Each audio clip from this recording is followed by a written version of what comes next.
Aquí estamos con mucho gusto en otra emisión más de Horolop. Los saludamos como es costumbre, Carlos el Tapa Nava, Pablo Viruega, ya nos conocen y si no nos conocen, bueno, no se preocupen, vamos a hablar de NFL, no vamos a hablar de otras cosas porque no sabemos y además no nos incumbe y no queremos. Lo que más nos gusta es hablar de NFL y hoy Tapa otros cuatro equipos, pero tocaremos también el tema particular de Julio Jones, que ya se dio a conocer la noticia de que fue cambiado al equipo de Tennessee, hablaremos de eso, por supuesto, y también de lo que ha sido la novela de toda esta pretemporada. El Tapanava, ya saben, usted lo puede seguir en @Tapanava ESPN en Instagram, Tapanava en Twitter y a mí en @Pablo Viruega.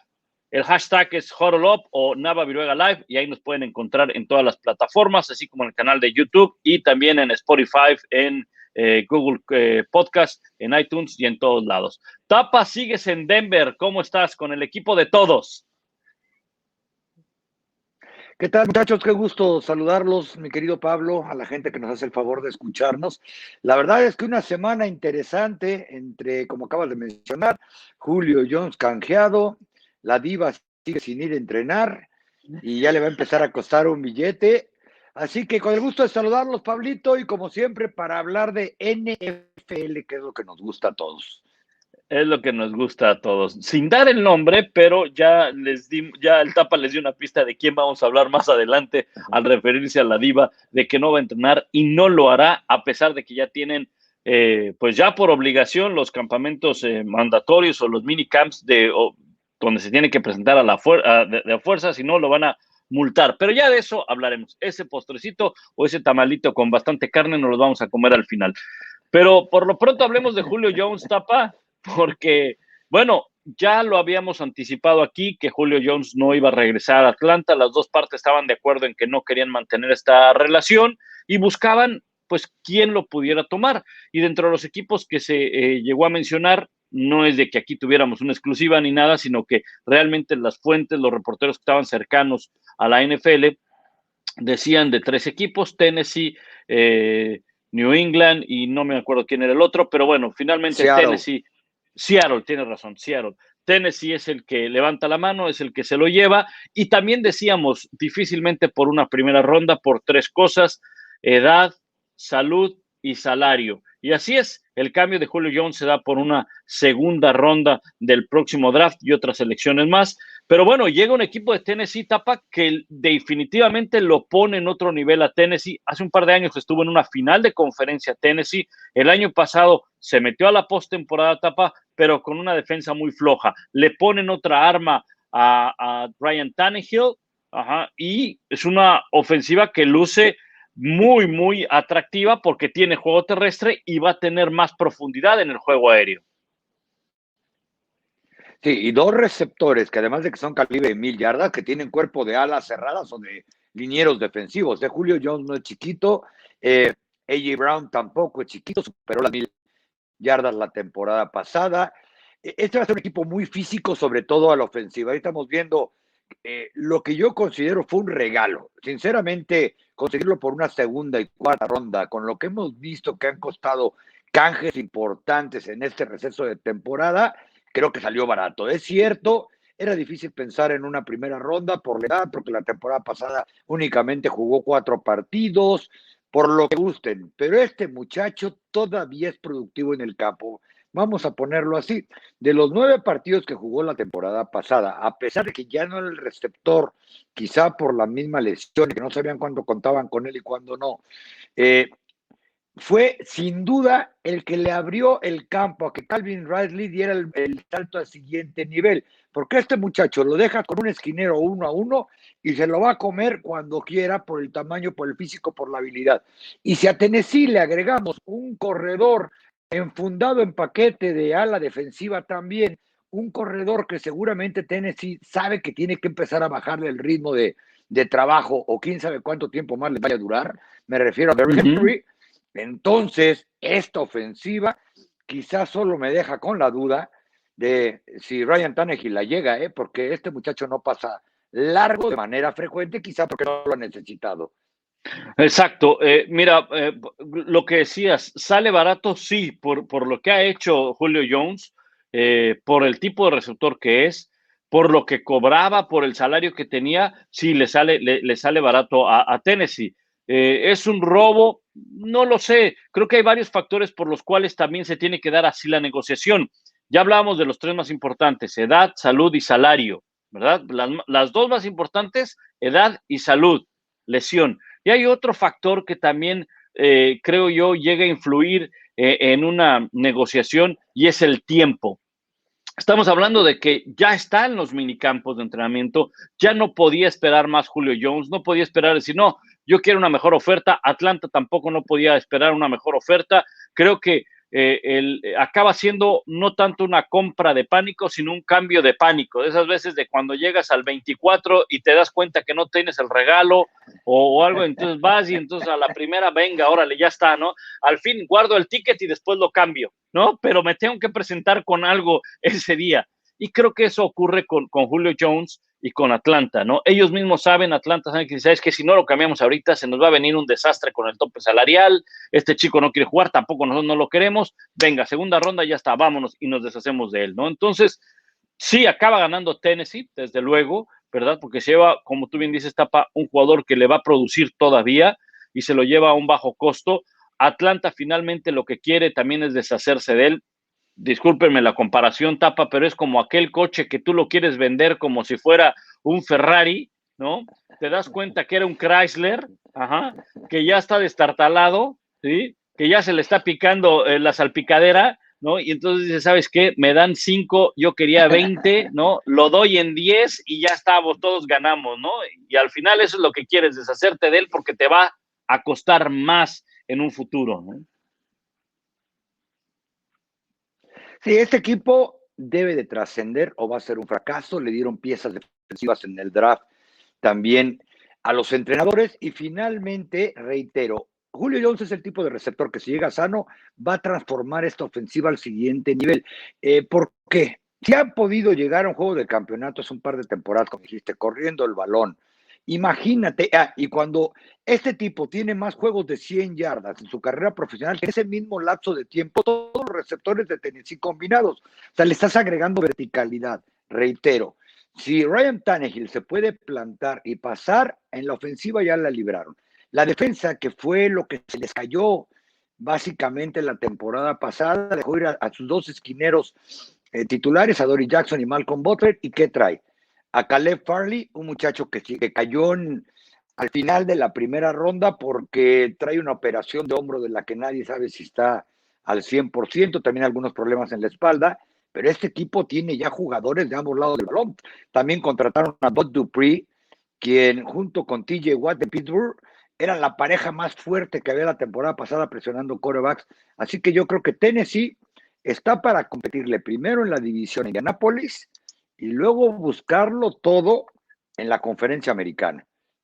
Sí, yo creo que si este equipo, bien dice Tapa, si este equipo logra mejorar esa defensa, con los ajustes que hicieron, con las contrataciones, con el draft, este equipo es contendiente y pone muy interesante esta división. De por sí ya le estaba interesante. Creo yo que Indianapolis es un equipo del cual también hay que seguirlo. Y Tennessee, insisto, con la defensa, si logra mejorarla, va a ser un muy buen equipo. Y Ryan Tannehill es alguien que obviamente por el hecho de tener a Derrick Henry, explota muy bien y y saca mucho jugo del play action. O sea que va a ser bien interesante también ver esta ofensiva con la figura de Julio Jones ya integrado y con este sistema que tienen encaminado y basado, y yo creo que no lo deben de dejar el correr el balón. Quizá va a ser un poquito más nivelado el ataque de Tennessee y pues va a tener más armas Tannehill. Pero ahí está. Por cierto,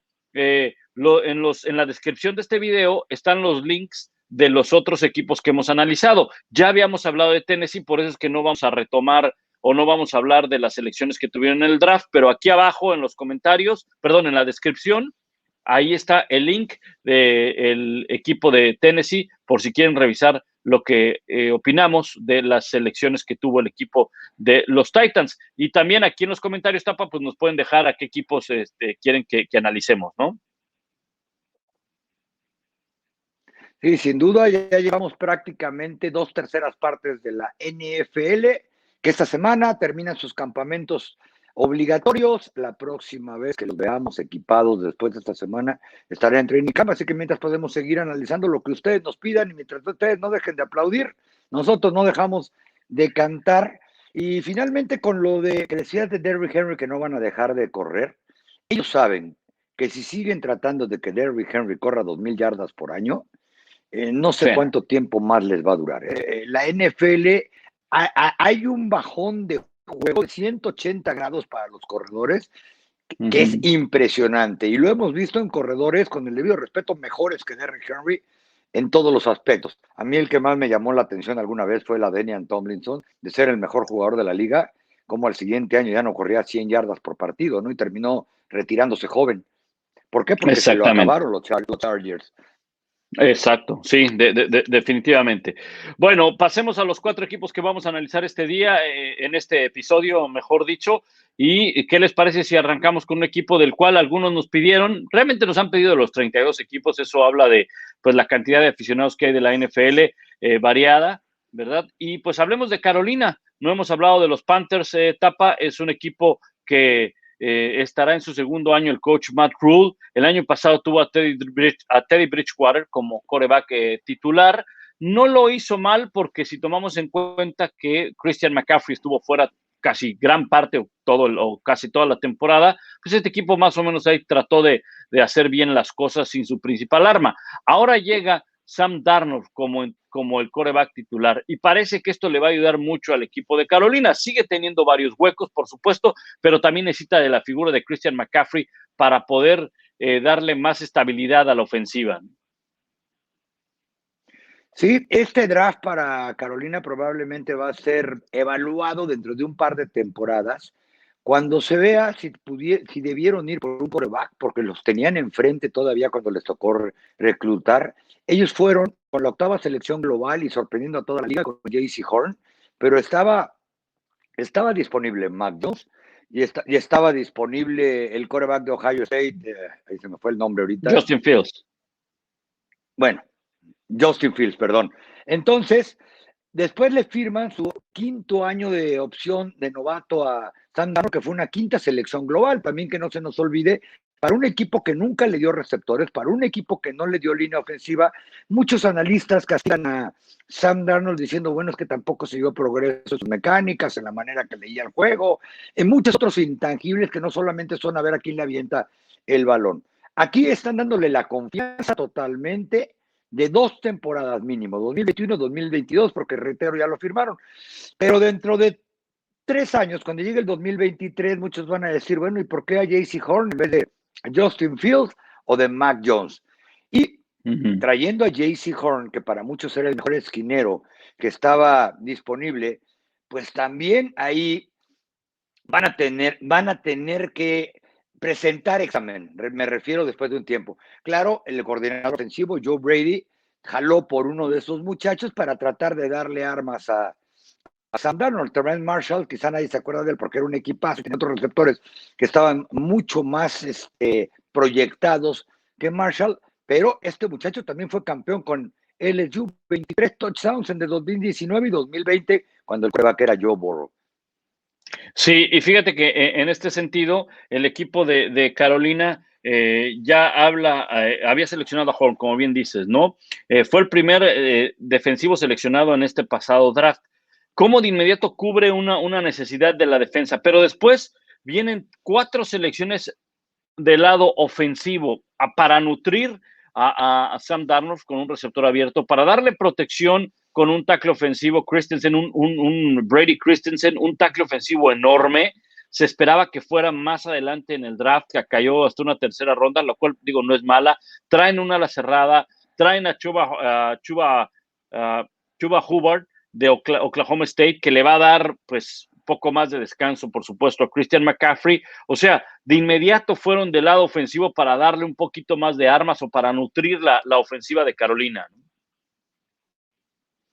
11 selecciones en este draft, después de que en el 2020, cuando llega Matt Rhule como head coach novato, a sus 7 opciones las reclutó defensivas, ahora le dio mucho más peso porque quiere construir, como bien dice Pablo, alrededor de Sam Darnold. Y el construir alrededor de Sam Darnold, reitero, es hasta darle esa opción que los Jets no le dieron antes de canjearlo. Cuando ellos decidieron, vámonos de aquí, vamos por Zach Wilson y se acabó el asunto. Yo creo que este equipo está trabajando de la manera correcta. Yo todavía no estoy seguro si JC Horn era el esquinero que deberían de reclutar en vez de Patrick Surtain. Quizá ya es ponerse un poco delicado y exquisito. Lo vamos a evaluar, igual que la decisión, como le decía, de no reclutar un quarterback, pero al final del día le están dando un poco más de herramientas a Darnold, porque a pesar de Terrence Marshall, tampoco es que tengan los grandes receptores en Carolina, y todo va a depender para el desarrollo de Sam Darnold en esta ofensiva de lo que Christian McCaffrey pueda hacer si regresa sano. Christian McCaffrey sano es uno de los 3 mejores jugadores que hay en la liga. No, definitivamente, definitivamente. Ojalá que no tenga más lesiones, ojalá que se logre recuperar. Este draft para Carolina fue un draft bien nutrido. Ustedes ven la cantidad de selecciones, sobre todo en las 5 primeras rondas, tuvieron a 7 selecciones, 7 jugadores. Las calificaciones que le dan es de un B, B menos, es decir, ahí alrededor de la escala del 1 al 10, sacaron un 8 que por ahí los alcanza a poner en la escolta, en la parte de atrás, no en los de adelante. Acuérdense que los de adelante pues, son los más aplicados, ¿verdad? El más aplicado es el que lleva la bandera y el segundo es el que da las órdenes, ¿no? No es que yo estuviera en alguno de esos lugares, lo que pasa es que mi hermano el grande siempre estaba ahí y entonces él era el que nos decía, ¿no? Entonces, por eso, ¿verdad? Pero un 8 de calificación es bastante bueno para los Panthers, del cual un equipo Tapa que, pues, digo, no tiene aspiraciones de postemporada, no es un equipo de playoff, pero sí se espera que venga una progresión con el coach Matt Rhule, con las elecciones, con las adquisiciones, con Darnold y sobre todo con un Christian McCaffrey que logre estar sano y que ahora sí tenga además Matt Rhule pretemporada, porque fue uno de los entrenadores que llegó a la NFL sin tener pretemporada por el tema de la pandemia, ¿no? Y nunca haber sido coach en nivel NFL ni como asistente. O sea, no es lo mismo trabajar con 110 jugadores, te vas a elegir 90 para el día del juego, otros los dejas como receiver, otros ni siquiera los activas, y a trabajar con 53 para el día del juego. Hace poco platicando con uno de los asistentes de los Cowboys me decía, ese es uno de los gringos fundamentales y que pocas veces se menciona de cómo es la transición de cuando nada más tienes 53, nada más entre comillas, por un lado, por otro lado, de aprender las reglas de cuándo pueden golpear, cuándo no, cuándo se pueden poner el casco, cuándo no, de acuerdo al sindicato, y no tener la opción de te voy a quitar la beca si no te portas bien, ¿no? Dice, aquí tratas con 50 niños ricos, que en su mayoría son menores de 30 años. Eso es bien importante cuando llegan estos periodos del off-season, de los OTAs, de los minicamps, implantar el sistema, etcétera. Y esa vez que tú mencionas tiene que ver también porque muchos consideraron que deberían de haberle dado un poco más de protección a Darnold, y ahí estaba disponible Rashawn Slater todavía, por ejemplo, en el 8º sitio global. Otros es por lo que mencionaba, que porque dicen, bueno, si tenías a 2 de los mejores quarterbacks ahí disponibles, hubieras canjeado tu posición si no lo querías. Muchos creen que se aceleraron al ir por JC Horn, que quizá lo hubieran podido obtener 2 o 3 puestos atrás. Voy a poner un ejemplo de lo que mencionabas con respecto a los cambios de un entrenador de colegial a un entrenador de NFL.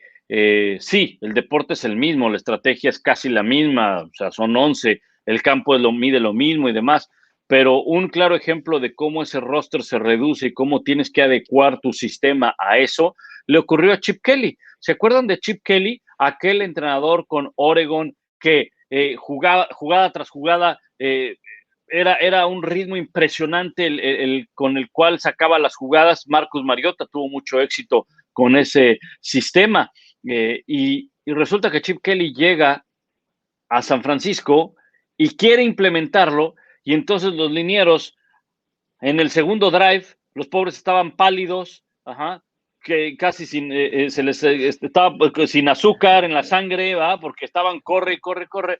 Y claro, en Oregon tienes un roster de más de 80, 85 jugadores, ¿no? Y tienes no sé cuántas cantidades de linieros, y en la NFL no. Entonces no puedes establecer ese mismo sistema. Puedes modificarlo, puedes adecuarlo, pero no puedes pasarlo del colegial a la NFL. Ese fue un claro ejemplo de cómo las cosas no le funcionaron a Chip Kelly en la NFL, ¿no? Y bueno, mentira, fue en Filadelfia, perdón, Primero en donde llegó. Filadelfia y luego en San Sí, Francisco.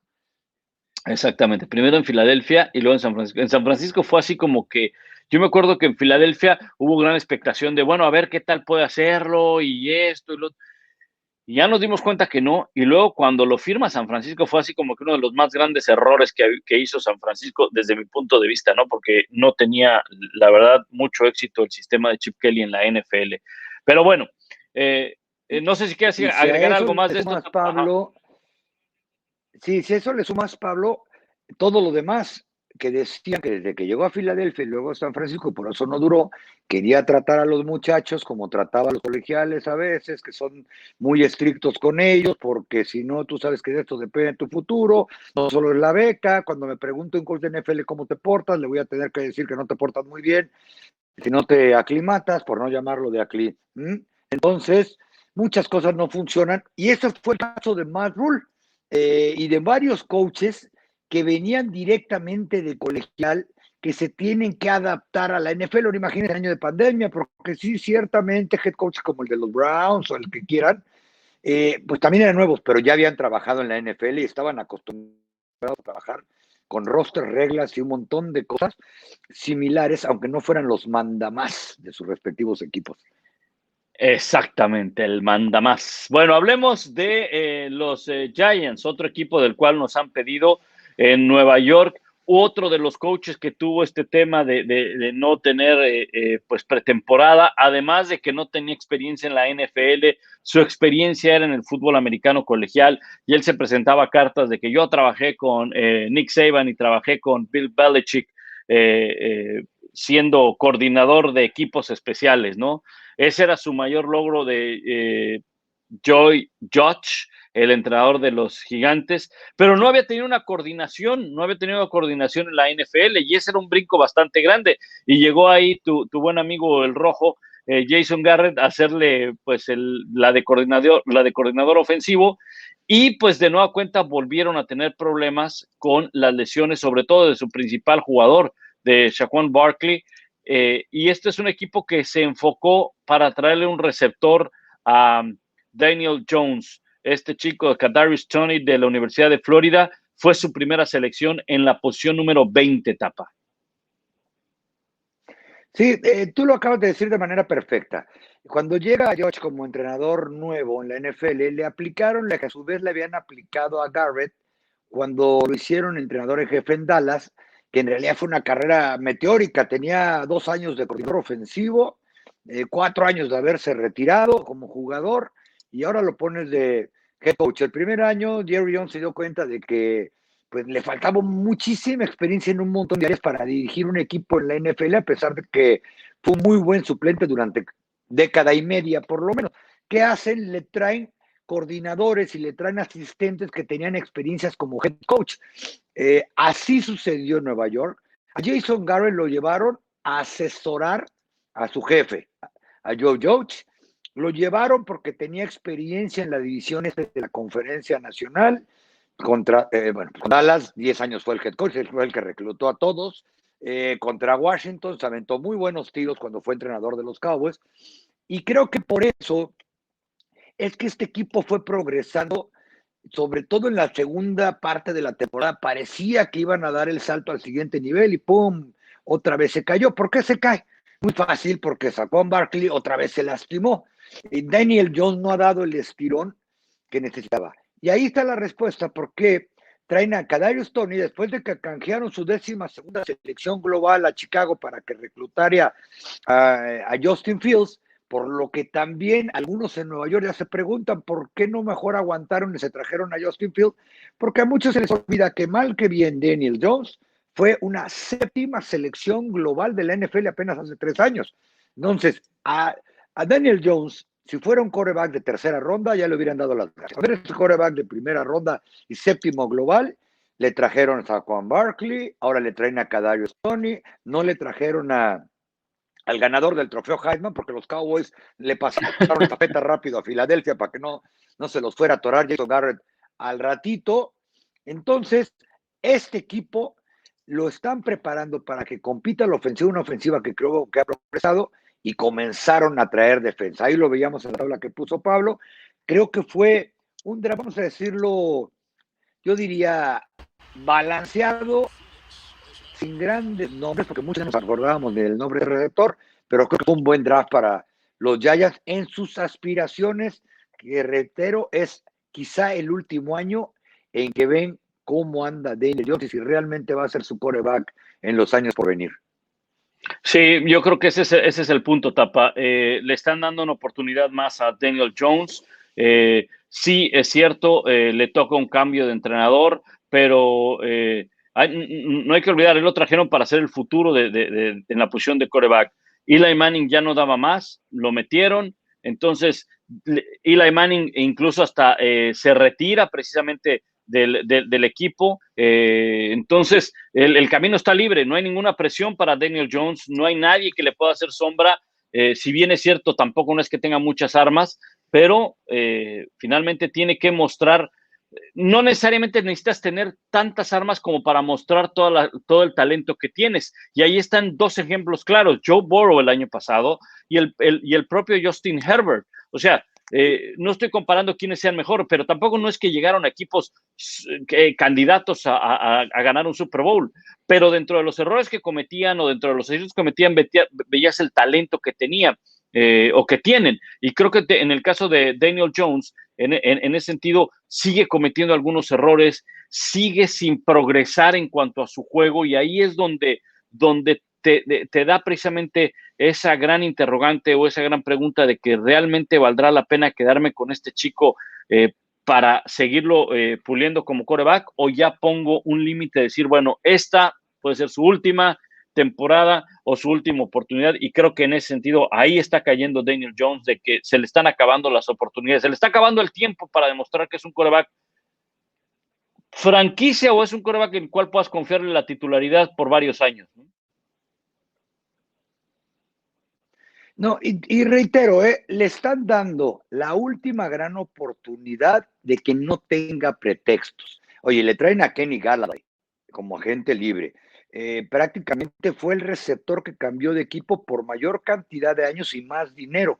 Este año vimos que muchos de los receptores estelares que estuvieron en la agencia libre se fueron por contratos de una temporada, sobre todo cuando todos los estuvieron convenciendo de que no sabían cómo iba a ser el tope salarial, que con los contratos de tele, que aguanten el otro año y les damos todo el billete. Acá en el Galatasaray le dieron 4 años y prácticamente $60 millones ganados. Le traen a Kadarius Toney, uno de los 6 o 7 mejores receptores clasificados en la NFL, en un draft bien cargadito de receptores, quizá todavía hasta de escuelas con más nombre. Y la diferencia que tú mencionabas entre Joe Burrow y Justin Herbert, muy probablemente es que mientras era su Jones, iba a una universidad super, ellos ya jugaban en estadios donde había por lo menos 8 semanas, mientras jugaba en segunda división. Diferencia.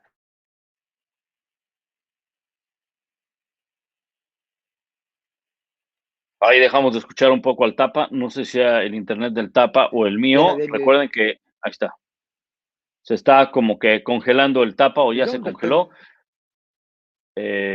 Bueno, ahora seguimos con el Tapa. Les recordamos que tendremos otros equipos. Les recordamos también que estamos analizando en este momento al equipo de los Giants de Nueva York, a los Gigantes de Nueva York, con su draft, un draft en el cual seleccionaron, ya decíamos, a un receptor abierto. También mencionar que en las calificaciones que le pusieron al equipo de los Giants fue de un B+ aproximadamente. Eso quiere decir que fue pues un 8 o 9 de la escala del 1 al 10. Recuerda que aquí abajo en la descripción del video están los links de los otros equipos de los cuales estamos hablando también, ¿verdad? Y pues ahí está el draft de los Gigantes. Aquí en la descripción pongo el link de los episodios anteriores de los equipos que hemos hablado, y también pues de un episodio especial que hicimos una vez que se dio a conocer el calendario de la NFL.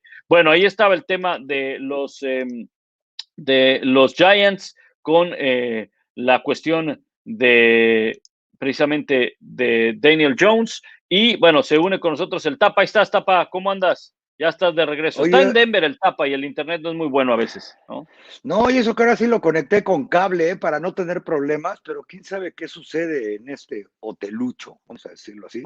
En ese hotel. ¿En qué Oye, hoteles te metes, Tapa? ¿No? pues de las 5 letras, no sé si ya se ve y se oye bien, y bueno, pues nada más no sé si se cortó, pero les decía que después de lo que le firmaron con Galladay, que a Jason Garrett también lo trajeron para ver si podía hacer el trabajo que hizo con Romo, con Dak Prescott. A muchos no les guste porque no ganó campeonato, hizo una gran chamba con Romo y con Prescott, incluyendo a Romo que venía de segunda división colegial, igual que Daniel Jones. Ahí te das la cuenta que por qué su desarrollo ha sido más lento quizá que el de Joe Burrow y Justin Herbert, porque aquellos muchachotes ya jugaban en estadios para 80,000 personas mínimo cada semana, y Daniel Jones pues se la pasaba estudiando porque ni él mismo creía en un principio que iba a llegar a la NFL algún día. Exactamente, muy bien. Oye, Tapa, vamos a hablar ahora de Arizona, ¿verdad? El equipo de los Cardinals, ¿no? Que, bueno, como ustedes saben, el año pasado fue DeAndre Hopkins, ahora este año tienen a J.J. Watt, es un equipo del cual se va a hablar mucho en una de las divisiones más peleadas que hay, que es el oeste de la Conferencia Nacional. Ahí está su draft en pantalla, ellos seleccionaron un linebacker, Saban Collins de la Universidad de Tulsa, y después otro receptor abierto, esquinero. Realmente fue un draft más defensivo porque ese era uno de los puntos que había tenido este equipo, una defensa, aunque también su ofensiva dejó de anotar la cantidad de puntos que había anotado en las primeras semanas de la temporada regular. La defensiva cayó en la segunda mitad de la temporada, la ofensiva, quiero decir, perdón, la ofensiva, pero la defensa era un punto débil, ¿no? Este equipo está orientado más a la ofensa por su propio entrenador en jefe, ¿no? Sí, la verdad es que por donde le veas, es un equipazo. Algunos creen que AJ Green ya no trae el combustible que solía traer. Yo creo que todavía tiene. Es un muy buen receptor cuando está sano. Yo creo que va a llegar motivado porque por primera vez volteó a ver y dijo, bueno, pues a lo mejor puedo competir por playoff o puedo competir por algo, porque en Cincinnati, por los años de gloria, se fueron cuando no pudieron ganar un partido de playoff en aquellos 4 años que Andy Dalton era el quarterback y que los eliminó Houston 3 años consecutivos, etcétera, etcétera. Pues después volteó y dijo, no, pues miren, yo ya no estoy como para ver qué día Joe Burrow regresa, yo ya no estoy como para muchas cosas, y quizá también por eso es que sus lesiones de torcedura de tobillo, algunos pensamos que se podían haber aliviado antes de lo que él se aliviaba, que pasaban 6, 7 semanas, y seguían con una torcedura de tobillo, un dolor en la muela, un dolor en el dedo chiquito de la mano, etcétera, etcétera, etcétera. Acá, él se da cuenta que junto a DeAndre Hopkins puede correr, que a pesar de muchas cosas y de todo lo que se diga, yo creo que Christian Kirk puede dar el estirón. Y de una manera u otra, Kyler Murray está demostrando que puede ser un quarterback móvil, que puede ganar partidos de fútbol. Oye, y del lado defensivo, todo lo dijiste, traen a TJ Watt y junto va a estar sano Chandler Jones, pues agárrenlos porque a ver quién escoge tu veneno, ¿no? Sí, sí, J.J. Watt, que yo creo que todavía, si bien es cierto que ha pasado por lesiones y demás, pero pues no deja. Ya olvídense de las estadísticas, ya olvídense de que si puede lograr los números que logró en sus mejores años con Houston, eso no lo sabremos. Puede ser que sí, porque tiene talento y demás, pero de que genera preocupación en la línea ofensiva, lo tienes que atender, le tienes que poner 2 contra 1, te va a generar atención. O sea, no es alguien que diga, mira, ahí está J.J. Watt, déjalo, ahí deja el tackle derecho, púlete, novato, ¿no? Entonces, no, o sea, no, carnal, le tienes que poner ahí ayuda porque pues tiene toda la experiencia, ¿no? Entonces, creo que esto le va a ayudar muchísimo a Arizona, sobre todo en una división en donde está Seattle peleando muy fuerte, en donde están los Rams. San Francisco es un equipo, pues, del cual sabemos pues con los lesionados seguramente si regresan y están bien, en buen nivel, debe de competir el conjunto de Arizona. Entonces, perdón, el de San Francisco. Entonces, este draft que tuvo Arizona fue un draft más hacia la defensiva, un draft bien calificado, por cierto, ahí por B menos más o menos.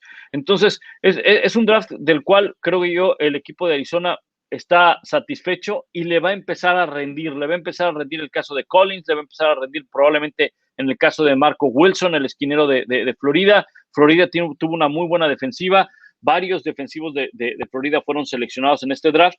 Entonces, Tapa es un equipo del cual pues no hay que dejarlo a un lado, ¿no? Yo no sé si los 4 de esa división se puedan meter a la postemporada, pero definitivamente que son equipos, creo que las cuentas no dan, pero los 4 son candidatos a estar en los playoffs, los 4. Sí, y Saben Collins, esta es la linebacker que trajeron para apoyar esa defensa, donde reitero, ¿no? Chandler Jones viene prácticamente de estar lesionado una temporada completa, 2 tercios de la temporada. Más que bien, J.J. Watt fue, de acuerdo a Pro Football Focus, fue el segundo liniero defensivo que más presión metió a quarterback en toda la NFL, cosas que a veces no se ven en las estadísticas y no se miden con capturas, pero ayuda a que luego hagan tu trabajo. Saben Collins, para muchos, era uno de los 3 mejores linebackers que había disponibles en el draft, muy, muy rápido, puede correr las 40 yardas prácticamente a la misma velocidad que un safety, poquito arriba del 4-4, agresivo, puede presionar quarterbacks. Luego, traen a este esquinero, Marco Wilson, porque recuerden que también Patrick Peterson se va. Y trajeron a Malcolm Butler. Muchos se acordarán que en ese mismo estadio le ganó un Super Bowl a los Seattle Seahawks casi por sí solo, cuando le interceptó un pase a Russell Wilson en la yarda 1, que nadie sabemos hasta la fecha por qué mandaron pase, si el monstruito ese les ganaba de un totazo 4 yardas cada vez que corría el balón hacia enfrente. Así que un buen draft, un buen equipo, buenas firmas de agentes libres, porque todo el mundo habló de JJ, después vino Jay Green, ¿y qué me dicen de Malcolm Butler? Quizá yo no hubiera dejado ir a Patrick Peterson, pero pues tampoco se le puede pagar a todos, así que bien por este equipo, y sinceramente, si logran darle un poco más de protección a Kyler Murray, que lo dejen plantarse más, que le peguen menos, que a mí se me hace que juega muy al estilo de Russell Wilson, yo creo que este equipo puede sorprender a más de uno en esa división. Sí, definitivamente. Yo creo que va a ser un rival complicado, muy complicado. Ya más adelante hablaremos de su calendario y de sus proyecciones y más. Oye, Tapa, pasemos al otro equipo porque realmente es el que nos va a dar mucho de qué hablar. No es que los anteriores no, pero es que la noticia de toda la pretemporada ha sido precisamente con este hombre, con Aaron Rodgers. Bueno, los Packers. ¿Qué seleccionaron los Packers en este draft?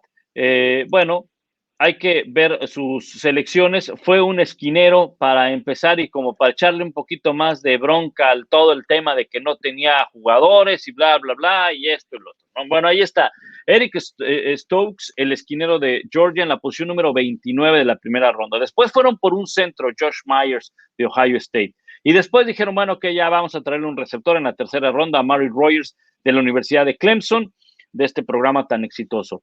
A ver, alguien me dijo, y es cierto, no tienen que seleccionar por capricho, sino por necesidad. Completamente de acuerdo. Estoy de acuerdo. Ajá. Todos pensaríamos, traen un receptor en la primera ronda. Bueno, quizá una de tus mayores necesidades también sean los esquineros, porque sí tuvo problemas el equipo de Green Bay con la defensiva el año pasado, sobre todo en la postemporada. Quizá el orden de la selección no es lo que a mí me haya convencido. Porque si ibas por un centro, ¿por qué no fuiste por el de Alabama, que era precisamente el mejor que estaba disponible todavía? Si querías ir por un receptor abierto, ¿por qué ir hasta la tercera ronda cuando había muy buenos en esa posición número 29 y el esquinero lo puedes haber tomado en la segunda ronda? Es decir, aunque bueno, esa es mi perspectiva, no quizá, sabe más el gerente general y los que seleccionan de Green Bay. No, y quizá, Pablo, no te menosprecies, no te tires al piso, diría mi esposa. Exacto, quizá. Pero Tapa, no sé tú cómo veas estas selecciones de Green Bay. Yo entiendo, si era una necesidad el esquinero, está bien, ajá, pero lo que sí es que de nueva cuenta causó como que un poquito de molestia el que no hayan traído un receptor en la primera ronda, ¿no? Bueno, también hay que decirlo. Green Bay reclutó en el lugar 29. ¿Por qué? Porque llegaron lejos en la postemporada. Es un equipo que viene de juego de campeonato de conferencia, no es un equipo que se esté cayendo, que diga Aaron Rodgers, híjole, ¿saben qué? Pues no tengo a quién echarle el balón, mi ofensiva no funciona, tú lo acabas de decir. Ciertamente Aaron Rodgers es gran parte del por qué esta ofensiva es de las mejores de la NFL cada temporada. Bueno, pues gracias a que tengo un gran quarterback y yo soy el gerente general y que hace jugar mejor a todos los que estén a nuestro alrededor, porque Rodgers vino a salvarnos y es la luz al final del túnel, tiene a un receptor que es de lo mejor que hay en la liga, que es Devontae Adams. Le firmaron contrato nuevo a un corredor que es de lo mejor que hay en la NFL para correr y cachar, que es Aaron Jones, y del que también el mismo Rogers dijo, más les vale que me firmen Aaron Jones, porque eso de que nunca tuve un buen corredor es complicado, tirando abajo del autobús a todos los que fueron sus corredores durante todos estos años, ¿no? Es cierto que Allen Lazard no es la luz al final del túnel tampoco, pero cuando no estuvo Davante Adams y mientras estuvo sano, lo hizo bien.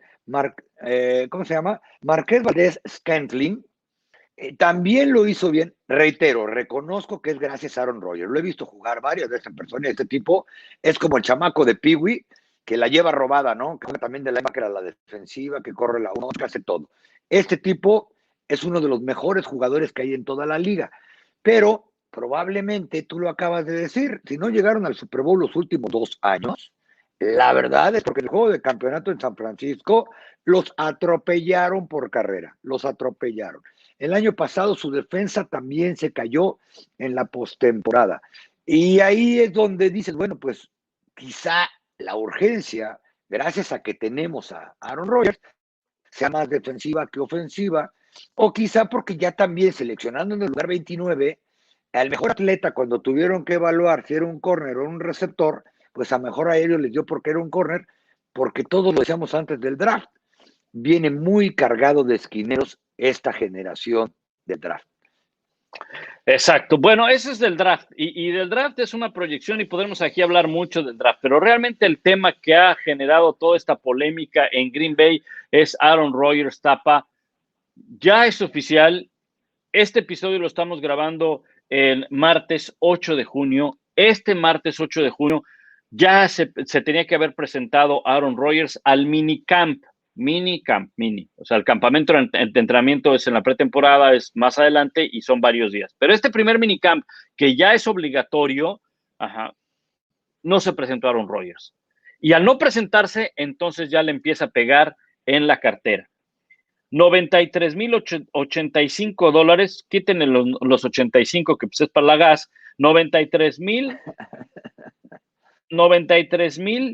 dólares de multa es lo que va a recibir Aaron Rodgers o dejará de ganar o como lo quieran ver, por no estar en este minicamp. Esto ya es oficial. Va a empezar si quieren perder dinero o dejar de ganar dinero, le va a empezar a costar en su bolsillo. A alguien que la verdad yo no entiendo la postura de Aaron Rodgers. Aquí lo fuimos guardando semana a semana, Tapa. Yo no entiendo la postura de Aaron Rodgers. Sí, puedes estar molesto con el equipo, con la gerencia, con lo que tú quieras, pero qué molesto puedes estar si el equipo ha llegado a una final de conferencia, se han quedado cerca de llegar a un Super Bowl. Todos ganan, todos pierden, Aaron Rodgers. Eres parte de un equipo. ¿O acaso tú sí llegaste al Super Bowl? No, tú también perdiste. Entonces, ponte los pantaloncitos, deja tu ego, ¿sí? Y prepárate una vez más para tratar de ganar. Porque ¿qué estás buscando? Como en la NBA, buscar a algún equipo en el cual me pueda unir con un compa y llegar a un Super Bowl. Aquí no es la NBA, no son 5 los que juegan, no son 8 los que están en una rotación, son 22. Y tú eres uno de los 22. Tú dependes de 10 que están en el campo cuando tú tengas el balón. Y hay otros 11 que están en el campo del cual tú no puedes hacer nada más que echarles porras desde la banca. Entonces, no es como en la NBA, no funciona así. No es de que tú te quieras ir a un equipo y lo voy a tratar de hacer campeón, dejando a un lado el caso Brady, el caso Peyton Manning, que ellos sabían a qué equipo llegaban desde luego. Y además, ¿a qué equipo va a llegar Tapa que tenga aspiraciones de Super Bowl? Fuera de Green Bay no hay otro, porque los que ya hay, los que tienen aspiraciones, ya tienen quarterback titular. Entonces, yo no sé, no entiendo la postura de Aaron Rodgers. A mí se me hace muy egoísta, muy, muy de vedette, como tú dices. muy para pensar en mí y no para pensar y no estamos hablando de reducción de sueldo ni nada, no, simplemente, ok, vamos a darle otra vez y vamos a preparar el equipo y vamos a tratar de sacar adelante. Imagínate todos aquellos que se quedaron en finales de conferencia que no pudieron llegar, que a la segunda, a la tercera dijeron, no, ya estuvo, ya me voy. No, pues imagínate, no tendríamos un John Elway, no tendríamos a muchos otros que padecieron de poder llegar a un... Bill Cowher, ¿cuántas veces no se quedó a la orilla con los Steelers, no? Bueno, y si no, pregúntale a los Cowboys si no quisieran llegar, aunque sea ya, digamos, al juego de campeonato de conferencia. Él ha llegado 3 años consecutivos. O sea, no que llegó la temporada pasada, 3 años consecutivos al juego de campeonato, Sí. por un lado. Por otro lado, su problema, creo yo, tiene más que ver con que el poder, la influencia, el egocentrismo. Es decir, ¿a qué equipo va a llegar, como tú dices, donde quepa en el tope salarial y que sea competitivo para llegar al Super Bowl? Todos los equipos que son competitivos ya tienen quarterback, por eso son competitivos. Es la pieza quizá más importante a pesar de que sea un deporte en equipo. Número 2, yo quiero ver en qué otro equipo va a tener un Davante Adams y muy probablemente un Aaron Jones en términos generales. Y tercero, si él quiere hacer tipo LeBron James, de bueno, Miami nunca ha ganado nada y nos vamos a juntar todos, 1, 2, 3 por ti, por todos mis compañeros. Bueno, para empezar, aquí no puedes traer 3 superestrellas, reitero, por el tope salarial. Segundo, la NFL es un animal diferente. Es un juego en el que 3 o 4 no son el 80% de los jugadores que hay en una cancha. Entonces, bueno, pues que se traigan a toda su ofensiva más 2 receptores de Green Bay y vemos si así competimos, porque a mí no me viene a la cabeza. Por ejemplo, acabamos de hablar de los Giants. Si tú pones a Aaron Rodgers con los Giants, yo te lo digo hoy mismo que no están para llegar a final de conferencia. Si tú pones a Aaron Rodgers con Washington, tampoco, porque no hay No, receptores, etcétera. Ni, si, ni siquiera tapa, yo te diría, ni siquiera tapa con Denver, que se ha hablado mucho de que Denver y que llegando Aaron Rodgers, Denver ya es un equipo a considerar, ni siquiera con Denver, sí los podría mejorar, desde luego, porque tienen una buena defensa, lo que tú quieras, pero Denver no tiene los receptores que tiene en Green Bay, no tiene el juego terrestre que tiene en Green Bay, y dicho sea de paso también, el entrenador de Green Bay ha hecho un muy buen trabajo, muy buen trabajo, Matt LaFleur. Ajá. Oye, 2 años consecutivos quedándose en la final de la conferencia a un paso del Super Bowl. Yo sinceramente no entiendo, para mí se me hace un tipo arrogante, para mí se me hace un tipo del cual deja mucho que desear su calidad como líder, porque un quarterback no se pone en un holdout, un quarterback no se pone en un problema salarial, un quarterback va y se presenta porque tiene que preparar toda una ofensiva para cuando venga la temporada regular. De lo contrario, cuando empiecen los problemas a la ofensiva, entonces va a ser bien fácil para Aaron Rodgers empezar a culpar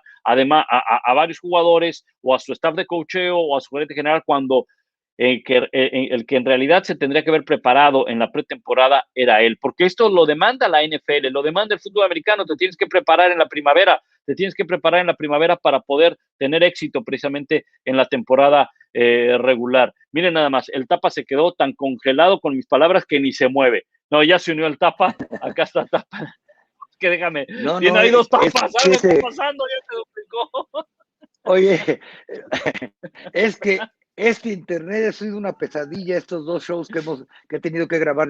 Bueno, yo no sé, no lo digo en voz alta porque si no al rato menos me dan entrevistas estos tipos, pero no sé si tiene que algo que ver con que está aquí la selección mexicana de fútbol y me estoy echando la sal con el internet, acá entre nos. No sé, Tapa, no sé. Pero bueno, yo creo, Tapa, que lo de Aaron Rodgers es algo que más allá de beneficiarle en su carrera, le va a perjudicar y desafortunadamente le va a perjudicar a su equipo, ¿no? Porque ahora sí van a empezar las preguntas cuando los veteranos estén y no querías causar ruido, pues estás causando mucho, mucho ruido. Y además, los veteranos cuando lleguen cuando llegue al vestidor, pues tú sabes, no necesariamente todos los veteranos pueden estar en favor del quarterback, no necesariamente, no necesariamente, por muy bueno que sea Aaron Rodgers, eso no es discusión, ¿estamos de acuerdo? La calidad de Aaron Rodgers, por supuesto que no es punto de discusión. La personalidad, el carácter, el ejemplo como líder, y ahí muchos veteranos a lo mejor no pueden estar de acuerdo, ¿eh? Bueno, de hecho, no están de acuerdo desde hace Ujú. tiempo, y lo sé de muy buena fuente, alguien que estuvo en ese vestidor, que fue el que me comentó que le decían la diva a Aaron Rodgers, porque decían, estás con él o contra él, no hay término medio, el tipo, hay jugadores, sobre todo de practice squad o novatos que nunca entran a jugar, que creo que nunca les ha dirigido la palabra en el vestidor. Otra, ya tiene 37 años, o sea, tampoco es un chamaquito. Tú hablabas de Denver y ahí me quedé desconectado, pero Denver tiene una defensiva de las mejores defensas de la historia. Y Sí, no ganaron el Super Bowl por Peyton Manning. En esa temporada ya se les olvidó que estuvo lastimado como 6 partidos y ahí fue cuando Brock Osweiler tuvo buenos juegos, también gracias a la defensa, se ganó un contrato millonario en Houston, donde no ganó absolutamente nada más que haters. Entonces, ahí se combinó todo. Y Peyton Manning salió porque no le dieron contrato los Colts. Entonces, es muy diferente. A mí, sáquenme, llévenme. Quiero ver qué directivo ahorita, o head coach, aviente ese trompo a la uña, de ver lo que está provocando y que digan, sí, tráetelo, acá somos buena onda. Es más, yo no dudo que John Elway sí ya le haya dicho a Big Fangio, como ves, hijo Fangio, toco madera, ahí muere. Y eso que Fangio es el bando de los rudos, y tiene muchos sí. años coachando en todos los niveles, pero dijo, mira, vamos construyendo, vamos viendo, porque si Denver quisiera, probablemente ya lo tendría, porque yo no sé cómo van a solucionar la relación entre gerente, coach y Rodgers en Green Bay, después de lo que Rodgers dijo en una entrevista, después de que no se ha presentado, y tú lo acabas de decir lo más importante, de que 4 o 5 veteranos, incluso defensivos, lleguen y le digan al gerente general, coach, si viene él, nos vamos todos. Sí, o simplemente empiezas a jugar, o sea, ya no empiezas a jugar a jugar para ti, por tu salario, porque eso es además lo que está haciendo los Royals, está jugando para él. Yo entiendo, son profesionales, está su salario de por medio y todo eso, pero al final dependes de un equipo para poder alcanzar ese triunfo que te lleve al Super Bowl, que es lo que quiere Aaron Rodgers. Creo que esta novela va a seguir, Tapa, va a continuar y por supuesto que pues aquí continuaremos nosotros cada vez que Aaron Rodgers diga algo o venga algo, pues lo estaremos anunciando. Había que esperar hasta este día para hablar de Green Bay más allá del draft, porque ya se hace oficial de esta manera, al no presentarse a un primer minicamp obligatorio, Aaron Rodgers está en paro laboral, así podemos decirlo, ¿no? Por vez primera en su carrera, no se ha presentado al programa de receso de temporada voluntariamente a fuerza, porque la única semana de entrenamiento forzoso para poder tener NFL antes del training camp es esta, la de los minicampamentos, y no llegó Aaron Rodgers. Así es. Tapa, gracias. Nos escuchamos en el próximo episodio de Huddle Up. Prometo mejorar el internet, ya me voy de aquí. Muy bien, ahí está el Tapa en Denver cubriendo a la selección mexicana. Un abrazo, @Tapanava ESPN en Instagram, @Tapanava en Twitter y a mí me pueden seguir en @Pablo Viruega. Recuerden aquí abajo en la descripción todos los links de los episodios. Lo pueden escuchar el audio en Spotify, en iTunes y en Google Podcast. Y nos vemos en el próximo episodio de Huddle Up. Gracias. Bye.